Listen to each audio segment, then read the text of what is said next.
Hello and welcome to a new video lecture in the session on the topic iSAQB, Certified Professional for Software Architecture, and the associated topic Arc42 or Arc42.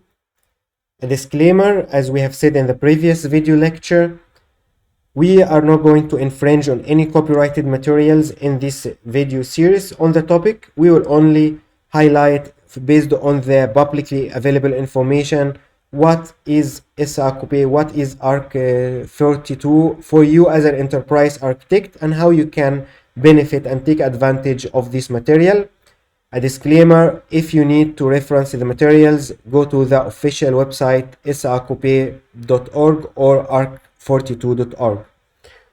That being said, let's get started with today's session. We start with the topic, what is Arc42? So I have brought to you here the Arc42 website, and Arc42, this is, as I will interpret it, this is a standard documentation for the software architecture or enterprise architecture. You can find on the website more information in the About section, and in the About section you can see that even Arc42 is being driven and maintained by founders of iSAQB Foundation itself. So that's why the connection and the relation between iSAQB and Arc42 is quite strong, and they are quite complementary to each other.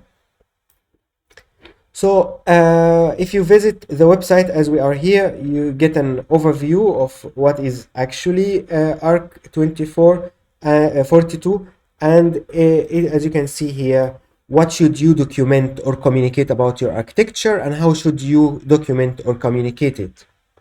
So as I've said, it's a template for architecture communication and documentation, and that's where it really excels, and I would say you can use it in practice in your enterprise, or you can adapt it to your enterprise foundation or enterprise architecture repository, so that when you have an architecture work package, a new architecture project, you can easily start with Arc42 as a skeleton to give you direction, which topics and which empty blanks you need to fill in order to say with some confidence that this architecture template or architecture documentation is quite satisfactory and complete up to the standards put by the iSAQB association and the relationship with it to Arc42.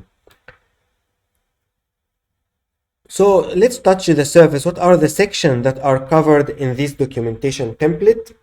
Abstract from how this is formatted or how this is stored or represented, these are the 12 main sections that you will encounter in Arc42. You start with an introduction and goals, constraints to your architecture work, some context and scope to your architecture, and then the solution strategy.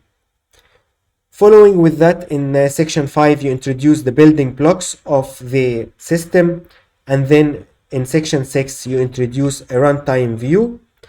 In section 7, you introduce a deployment view, and in chapter 8 or section 8, you introduce cross-cutting concerns.